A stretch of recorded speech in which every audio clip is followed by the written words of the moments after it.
স্রেফ চা, চায়ের গল্প, চায়ের ইতিহাস সব কিছু নিয়ে জমজমাট একটি মণ্ডপ নিওয়ালিপুর সর্বজনীন।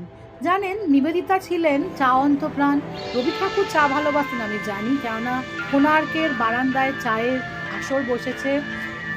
মহাত্মা গান্ধী মোটেই চা ভালোবাসতেন না, রবীন্দ্রনাথ ঠাকুর তাকে শান্তিনিকেতনে কেলোর দোকানের চা খাইয়েছিলেন। আমাদের চিত্তবাবুর দোকান, বসন্ত কেবিন, সব মিলিয়ে হিস্ট্রি অফ টি নিয়ে এবার সেজে উঠেছে একটি মণ্ডপ নিওয়ালিপুরে। আগেই বললাম, প্রত্যেকটা পিলার, দেওয়ালের প্রত্যেকটা অংশ নানাভাবে আপনাকে সমৃদ্ধ করবে এই চায়ের গল্প নিয়ে। সত্যি আমি আগে কখনো দেখিনি, ভীষণ ইউনিক মনে হলো আমার।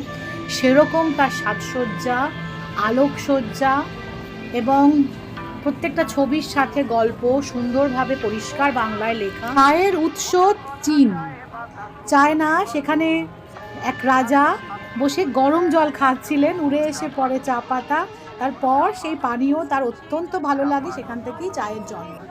জানলাম বুদ্ধদেবও বিপথগামীকে পথে আনার ক্ষেত্রে চায়ের ব্যবহার করতেন।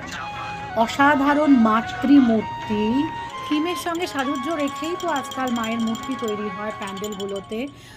বাইরে বেরিয়ে দেখি বলিউড টলিউডের চা কেন্দ্রিক সব বিখ্যাত সিন। মণ্ডপ লাগোয়া শ্রীরামের মন্দির ছিল বাড়তি পাওনা।